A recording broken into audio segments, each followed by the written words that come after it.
پاکستان اور ترکی کا تجارت، سرمایہ کاری، دفاع اور سلامتی کے شعبوں میں مزید تعاون پر اتفاق۔ نیو یارک میں وزیر اعظم شہباز شریف نے کہا کہ ترکی کے صدر سے ملاقات کے دوران انہیں دورہ پاکستان کی دعوت دیں گے۔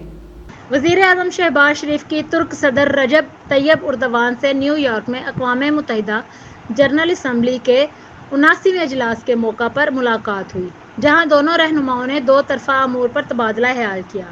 اس دوران تجارت، سرمایہ کاری، دفاع اور سلامتی کے شعبوں میں باہمی طور پر مفید تعاون کو مزید مضبوط بنانے پر اتفاق کیا گیا۔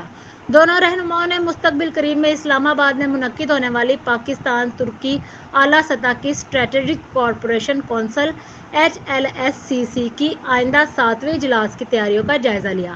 ملاقات میں وزیر اعظم شہباز شریف اور ترک صدر نے علاقائی اور عالمی امور اور بالخصوص غزہ میں جاری نسل کشی اور سنگین انسانی صورتحال پر بھی تبادلہ خیال کیا۔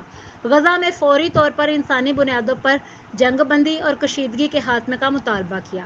وزیر اعظم نے غزہ غیر قانونی طور پر بھارت کے زیر تسلط جموں کشمیر کے مظلوم عوام کے لیے ترکی کی مضبوط اور مستقل حمایت کو سراہا، جبکہ صدر اردوان نے وزیر اعظم کے معاشی پالیسیوں کی تعریف کی، اقتصادی اصلاحات کے عزم کو سراہا۔ ترک کے صدر وزیر اعظم کو سالگرہ کی مبارکباد بھی دی۔